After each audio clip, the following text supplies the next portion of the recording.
চলে এসেছি আমরা সাউথ সিকিম। সাউথ সিকিমের অন্যতম দর্শনীয় স্থান হলো রা বাংলা বুদ্ধা পার্ক। এটি হলো রা বাংলা বুদ্ধা পার্কের নিজস্ব রেসিডেন্সি, বুদ্ধা পার্ক রেসিডেন্সি। আমরা এখানেই ছিলাম দুদিন। যেহেতু আমরা বুদ্ধা পার্ক রেসিডেন্সিতে ছিলাম, সেই জন্য আমাদের 24/7 বুদ্ধা পার্কের এন্ট্রি ছিল অ্যাভেলেবেল। তো আমাদের কোনো টাকা লাগেনি বুদ্ধা পার্কে ঢুকতে। এখানে থেকে আমরা মেইন বুদ্ধা পার্ক যেতে পারবো।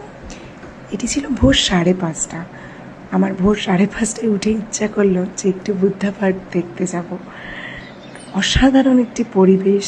এই মনোরম পরিবেশে কার না ইচ্ছা করে বলুন, যে একটু কম ঘুমিয়ে আমরা ঘুরে বেড়াই।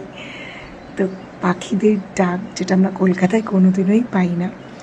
তো এই 5:30টায় আমি চলে গেলাম বুদ্ধা পার্কে উপভোগ করতে। এটাই হলো মেন এন্ট্রান্স। আপনারা যারা বুদ্ধা পার্কে আসবেন, আপনারা এখান থেকেই টিকিট কেটে ঢুকবেন। সামনে স্লিপিং বুদ্ধা আছে, আর ডান দিকেই আপনারা দেখবেন বুদ্ধবাবু বসে আছেন। এক্ষুনি বুদ্ধবাবুর দর্শন আপনারা পেয়ে যাবেন। টিকিট কেটে আপনারা সকাল 10টার সময় বুদ্ধা পার্কে যেতে পারবেন। তো এই হলো বুদ্ধা পার্কে ঢোকার জায়গা। বাদিকে দেখুন অনেক শপ। এই স্টলগুলো থেকে আপনারা যারা শপিং করতে খুব ভালোবাসেন, অনায়াসে আপনারা কিছু না কিছু কিনতে পারবেন। শুধু শপিং না, এখানে অনেক ফুড স্টল আছে। যথেষ্ট রিজনেবল প্রাইসে আপনারা এখান থেকে শপিং করতে পারবেন, খাওয়া দাওয়া করতে পারবেন।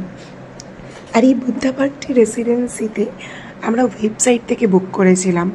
আমাদের পার ডে কস্ট ছিল ফর ডিলাক্স রুম 3200, 3200 টাকা। তো এটা ওয়েবসাইট থেকেই বুক করতে হয়। এখানে বুক করলে একটা বেনিফিটস, আপনি বুদ্ধা পার্কে যখন খুশি এন্ট্রি নিতে পারবেন উইদাউট এন্ট্রি ফি। কিন্তু আমি মনে করি যে আপনারা যদি কেউ বুদ্ধা পার্ক অর্থাৎ রা বাংলায় যান, রা বাংলার আশেপাশে অনেক ভালো ভালো হোটেল আছে। প্রায় প্রত্যেকটা হোটেল থেকেই আপনারা বুদ্ধা পার্ক দেখতে পারবেন। তো যেটা বাজেট ফ্রেন্ডলি অনেকটাই কস্ট, তো সেইখানে আপনারা অনেক কম খরচে হোটেল বুক করতে পারবেন। তো আমার মনে হয় যদি আপনারা কেউ বাজেট ফ্রেন্ডলি হোটেল খোঁজেন, বুদ্ধা পার্কের আশেপাশে আপনারা প্রত্যেকেই চেক করতে পারেন একবার। ধন্যবাদ।